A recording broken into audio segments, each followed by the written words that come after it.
Capítulo 3. Requisitos para el ministerio profético.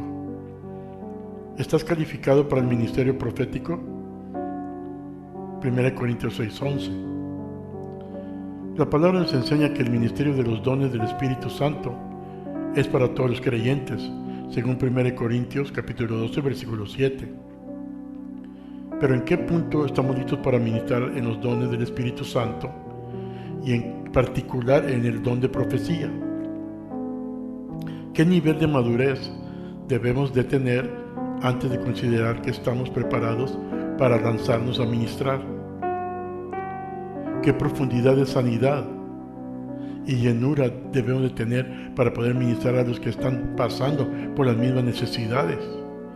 ¿Cómo debe de ser? Siempre tenemos el patrón que utilizó Jesús al escoger a los hombres que mandaría a ministrar. Quiero analizar primero que todo la fidelidad, la madurez, la integridad de los discípulos que Jesús decidió lanzar al ministerio en su nombre. Número 1. Al principio les faltaba mucha disciplina en la oración y falta de fe, pero en lugar de sentirse condenados y descalificados, le pidieron a Jesús que les ayudara a incrementar su fe y les enseñara a orar. Nosotros tenemos el gran privilegio de tener a Jesús a nuestro lado para que nos ayude también. Lo podemos ver en Mateo 17, versículos 19 al 21, Lucas capítulo 11, versículo 1, capítulo 17, versículo 5, Marcos capítulo 9, versículos 28 y 29. Número 2. Carecían de entendimiento de las enseñanzas de Jesús, nuestro Maestro, pero aún así no se menospreciaron, sino que se les acercaron más al Señor, buscándole, cuestionándole, recibiendo y aprendiendo. Según nos lo dice Mateo capítulo 15, versículo 15 a 16, Mateo 6, 16 y 12, Mateo 16, 20 al 23, Mateo 18, 21 al 22. Número 3. Aquellos llamados hombres eran egoístas, juiciosos y de espíritu fuerte. En los siguientes versículos observamos que Jesús no solo les reprende por ser ávaros, sino que también les ordena que sean buenos con María, según lo podemos ver en Mateo 26, versículos 6 al 12. También en San Juan, capítulo 12, versículo 3 al 7. Número 4. Eran motivados por ambiciones personales y revanchas, como lo vemos en Marcos 9, 33 al 34 y Lucas 22, 23 al 24. Aquí vemos las alegatas, planes, discusiones que tienen estos hombres para poseer la mejor posición en el ministerio que Jesús les acababa de explicar. Cuando Jesús los manda a una región para hacer preparativos para su llegada a ministrar, vemos aquí que los discípulos desean hacer descender fuego del cielo para exterminar a todos los de aquella comunidad que habían rechazado el ministerio del Maestro, como lo podemos ver en el capítulo 9 y 54 de San Lucas. 5. Pasaron por ciclos de duda, deslealtad e infidelidad hacia Jesús y sus propósitos a través del ministerio y de sus vidas, según lo vemos en Mateo 26, 31, versículos 70, 74 y Marcos 14, 50. La historia nos enseña que aquellos llamados no fueron 100% fieles al Señor, no fueron sanados ni hechos íntegros emocionalmente, no eran completamente maduros, pero aún así, estas fueron las gentes a las cuales Jesús les dio el poder y autoridad. Jesús es el mismo ayer, hoy y eternamente. Por eso, al ver los requisitos de los que fueron llamados a ministrar y enseñar, no tenemos más que pensar porque es que Jesús les permitió que aún así pudieran transformar al mundo. La razón es que estos discípulos son gente con la que cualquiera persona puede identificarse. Hay otro requisito que no debemos de pasar por alto, y eso es seguirle ciegamente.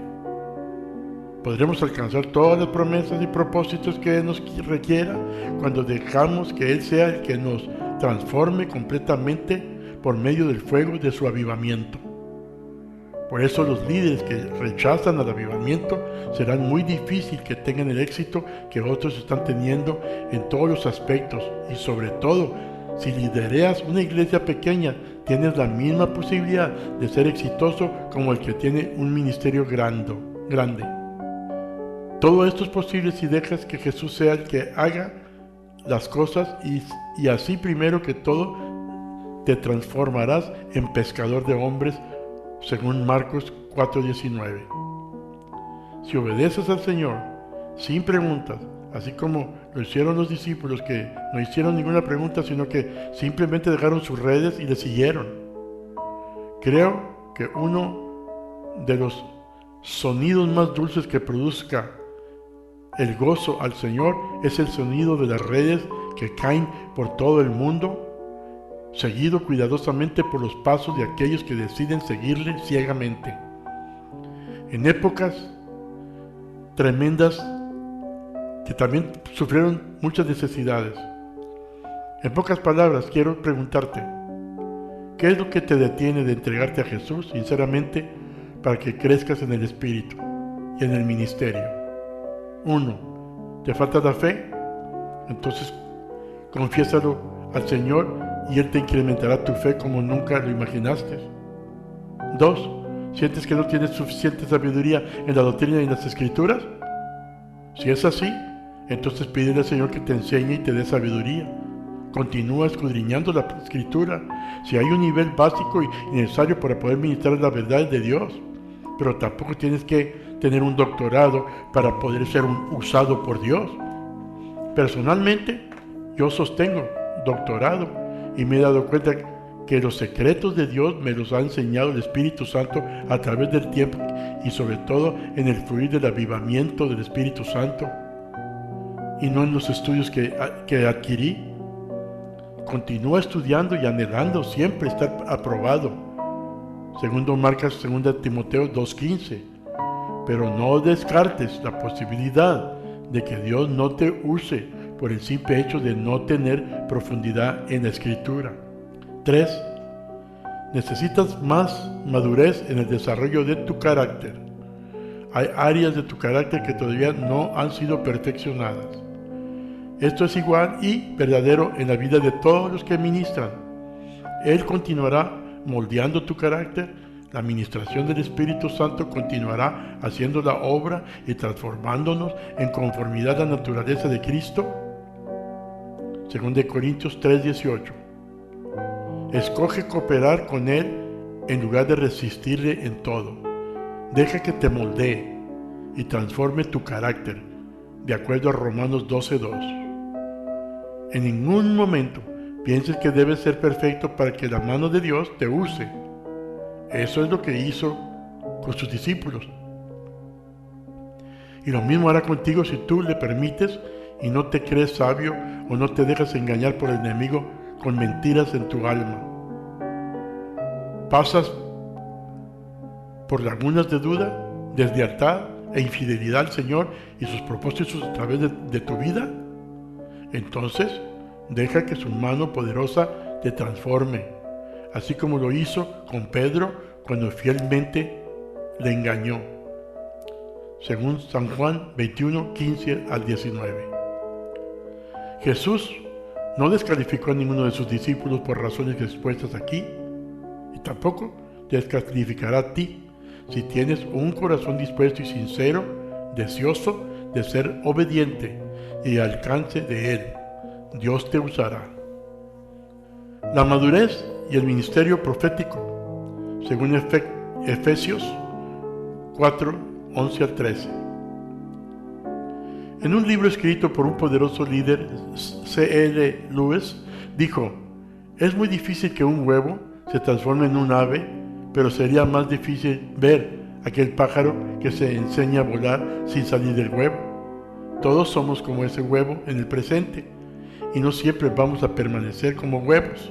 Tenemos que romperlo o no podremos salir dentro de él. La mayoría de las iglesias es como un criadero de gallinas. El rompimiento de los huevos es sucio y raro, pero es esencial para la transición y volar. El apóstol Pablo, como una gallina madre, sabía bien del costo envuelto en el proceso de incubación. Bajo el contexto de lo sucio que estaba sucediendo en la iglesia de Corintio, es que Pablo, lleno del Espíritu Santo, empezó a escribir la mayoría de las instrucciones proféticas. En Corintios vemos algunas respuestas a muchas de las preguntas básicas sobre profecía. ¿Quién? ¿Qué? ¿Y por qué? ¿Quién puede profetizar y a quién se le dirige la profecía? ¿Qué es profecía? ¿Por qué profetizar? Y cuando consideramos estas preguntas, encontramos que las respuestas son simples y directas. 1. ¿Quién puede profetizar? Pues todos los creyentes pueden profetizar, según 1 Corintios 14:1 y versículo 31. ¿Para quién es la profecía? Bueno, la profecía es para la iglesia y para los incrédulos. 1 Corintios 14:4 y versículo 24. ¿Qué es la profecía? Bueno, es aquello que trae edificación, exhortación y confortamiento hacia la gente, como lo marca 1 Corintios 14:3. También, ¿por qué profetizar? La profecía edifica la iglesia. Es una señal para los incrédulos y trae la gloria a Jesucristo, como lo dice 1 Corintios 14:3, versículo 4, versículo 24 y 28, y el libro de Revelación, capítulo 19, versículo 10. Cuando consideramos algunas de las instrucciones en cuanto a la profecía y otros dones del Espíritu Santo en 1 Corintios 12 y 14, tenemos que pensar bien en la gente a quienes se les fueron dadas estas instrucciones. La iglesia en Corinto estaba luchando con problemas muy difíciles, como divisiones, pleitos, según lo habla 1 Corintios 1, 10 al 11, inmadurez, carnalidad, según nos lo marca 1 Corintios 3, 1 al 3, arrogancia, presunciones, contra el apóstol, 1 Corintios 4, inmoralidad sexual, 1 Corintios 8, 6 y 7, detalles en cuanto a la idolatría, 1 Corintios 8, 9 y 10, borracheras en los servicios, 1 Corintios 11, 21. Estos son problemas muy serios. Pero ¿acaso vemos a Pablo instruirle a la iglesia que deje de reunirse? Les instruyó que dejasen de oír al espíritu del diablo. ¿Acaso les dijo que dejaran de orar unos por los otros o que dejasen de ministrar mutuamente? No, dijo que había muchas más situaciones que había que platicar en tanto pronto se presentara personalmente a ellos en 1 Corintios 11:34. Después, como un buen padre, les empieza a instruir cómo se debe de proceder y qué hacer en el ministerio. ¿Cómo es que él puede hacer esto? Puede hacer esto porque él confía en lo alto, ancho y profundidad de la gracia de Dios. Puede hacer esto por conocer y confiar en la persona del Espíritu Santo, según lo marca 1 Corintios 12:11. Nosotros somos coparticipantes de la naturaleza divina cada vez que ministramos y fluimos en los dones del Espíritu. Atraemos a otros incrédulos y creyentes a la presencia del Señor cada vez que nos ofrecemos como vasos de su gloria y su servicio. Dios anhela hablarle a la humanidad. Tenemos que entender que somos colaboradores con Dios y se nos ha dado el glorioso privilegio de manifestar su amor a la humanidad. El poder redentor es manifestado en el mundo, en las vidas individuales y la iglesia cada vez que nos dejamos usar por la guianza del Espíritu.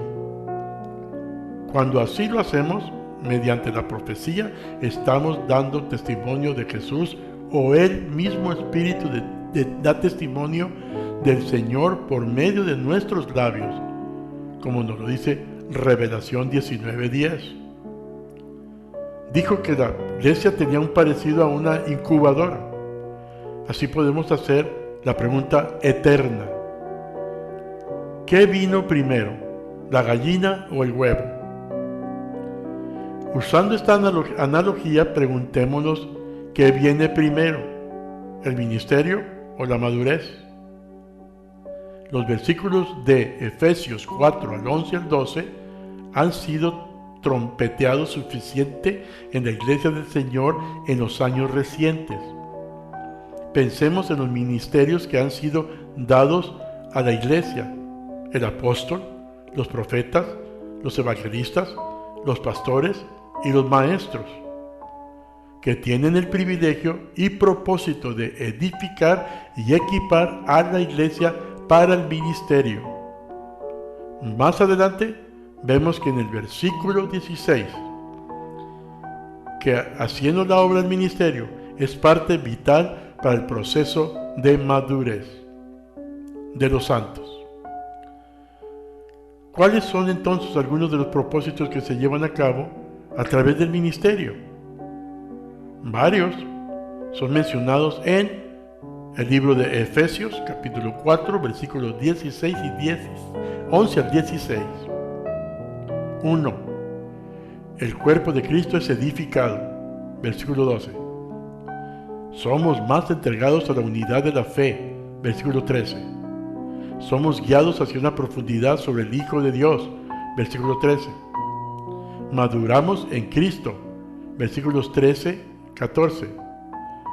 Maduramos en el amor. Versículo 15. Venimos a tomar parte en el proceso de cómo el cuerpo de Cristo es unido. Versículo 16. Mientras que todos crecen, nosotros también crecemos. Versículo 16. Es interesante saber que el proceso que empieza con el ministerio del cuerpo de Cristo para la edificación y equipamiento del cuerpo, versículo 11, nos enseña a crecer en amor y edificación, recibiendo todo lo que une al cuerpo. Anteriormente nos preguntamos quién vino primero, el huevo o la gallina, el ministerio o la madurez. La respuesta es bien simple: si eres un huevo, es tiempo de que rompas el cascarón. Si eres una gallina, es tiempo de que pongas huevos y ayudes a otros incubándolos a madurar. Pero no debemos de permitir que nuestro reconocimiento de que estamos inmaduros nos detenga del ministerio que nos dará madurez también. Hay profundidades de edificación y madurez que solo se obtienen cuando decides dar un paso de fe y empiezas a ministrar. La gracia de Dios es suficiente. Traemos honor y gloria al Señor Jesús y a su inmesurable don del Espíritu Santo cada vez que tomamos la cruz voluntariamente, sabiendo que no somos dignos, negando nuestros temores y sabiendo que estamos cortos, y así confiamos en la habilidad de su Espíritu de hacer la obra en nosotros y el pueblo hasta que lleguemos también a la medida de Jesús. Tarea: agarra un papel y un lápiz. Escoge 3 áreas de tu vida que debes de procurar mejorar para madurar más adelante de Dios. Por ejemplo, la familia, finanzas, trabajo, iglesia, cónyuge, sexo, lengua. ¿En cuál de esas necesitas madurar mucho más todavía?